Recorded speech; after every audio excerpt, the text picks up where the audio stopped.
భారత అంతరిక్ష పరిశోధన సంస్థ LVM-3 M6 రాకెట్ ద్వారా బ్లూ బర్డ్ బ్లాక్ 2 ఉపగ్రహం విజయవంతం. భారత అంతరిక్ష పరిశోధన సంస్థ అయిన ఇస్రో LVM-3 M6 రాకెట్ ద్వారా అమెరికాకు చెందిన బ్లూ బర్డ్ బ్లాక్ 2 ఉపగ్రహాన్ని విజయవంతంగా నింగిలోకి ప్రయోగించింది. సెల్యులార్ కవరేజీ లేని ప్రాంతాలకు సేవలందించడానికి ఉద్దేశించినదే ఈ భారీ మిషన్. మారుమూల ప్రాంతాల్లోనూ వెనుకబడిన గ్రామాలలో ఫోన్ మాట్లాడడానికి గాని, వీడియో కాల్స్ మాట్లాడడానికి గాని సిగ్నల్ ఉండవు కదా. సో దీన్ని ఉద్దేశించి 4G 5G అన్ని సాధారణ మొబైల్స్ కు నేరుగా సిగ్నల్ అందించడమే దీని ఉద్దేశం.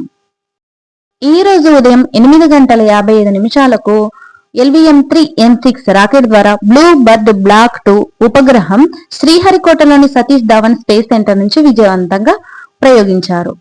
ఈ బాహుబలి యొక్క రాకెట్ యొక్క ఎత్తు ఎంత అంటే 43.5 మీటర్లు, బరువు వచ్చేసరికి 640 టన్నులు. ఇది ఇస్రోకి 101వ ప్రయోగం. అమెరికాకు చెందిన AST space mobile blue bird block 2ను అభివృద్ధి చేసింది. ఇస్రో చైర్మన్ అయిన వి నారాయణ్ గారు అమెరికా యొక్క విశ్వాసాన్ని ఇస్రో నిలబెట్టగలిగిందని హర్షం వ్యక్తం చేశారు.